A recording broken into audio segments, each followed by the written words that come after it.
ಪಾದಯಾತ್ರೆ ಉದ್ದೇಶ ಏನು? ಯಾಕೋಸ್ಕರ ಮಾಡ್ತಾ ಇದ್ದಾರೆ? ಇದರಲ್ಲಿ ಏನು ಅಂಶಗಳಿದೆ ಯಾರಿಗೂ ಕೂಡ ಸರಿಯಾಗಿ ಗೊತ್ತಿಲ್ಲ.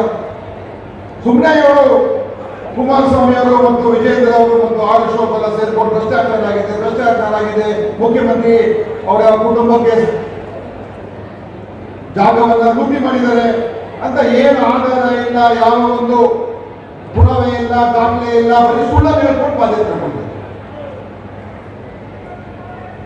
ಇದರ ಉದ್ದೇಶ ಏನಂತ ಹೇಳಿದ್ರೆ ಕೇವಲ ಸಿದ್ದರಾಮಯ್ಯ ಅವರದ್ದು ಒಂದೇ ಇಲ್ಲ, ಇವತ್ತು ಕಾಂಗ್ರೆಸ್ ಪಕ್ಷವನ್ನ ಈ ರಾಜ್ಯದಲ್ಲಿ ಅಸ್ಥಿರ ಮಾಡಬೇಕು, ಈ ಸರ್ಕಾರವನ್ನ ಬೀಳಿಸಬೇಕು, ಹೇಗಾದ್ರೂ ಮಾಡಿ ಇದನ್ನ ಕಿತ್ತಾಕಬೇಕು. ಯಾಕೆಂದ್ರೆ ನಮ್ಮ ಕಾಂಗ್ರೆಸ್ ಸರ್ಕಾರ ಇಲ್ಲಿ ಇನ್ನು 136 ಜನ ಗೆದ್ದಿರ್ತಕ್ಕಂಥ ಅಭೂತಪೂರ್ವ ಒಂದು ಬಹುಮತವನ್ನ ಪಡ್ಕೊಂಡು ನಮ್ಮ ರಾಜ್ಯದಲ್ಲಿ ಏನು ನಾವು ಸರ್ಕಾರ ಮಾಡಿದ್ದೇವೆ, ನಾವಿವತ್ತು ಈ ರಾಜ್ಯದ ಹಿತದ ಪರವಾಗಿ ಎಲ್ಲ ಹೋರಾಟಗಳು ಮಾಡ್ತಾ ಇದ್ದೇವೆ. ಕೇಂದ್ರದ ವಿರುದ್ಧ ನಾವು ಹೋರಾಟ ಮಾಡ್ತಾ ಇದ್ದೀವಿ.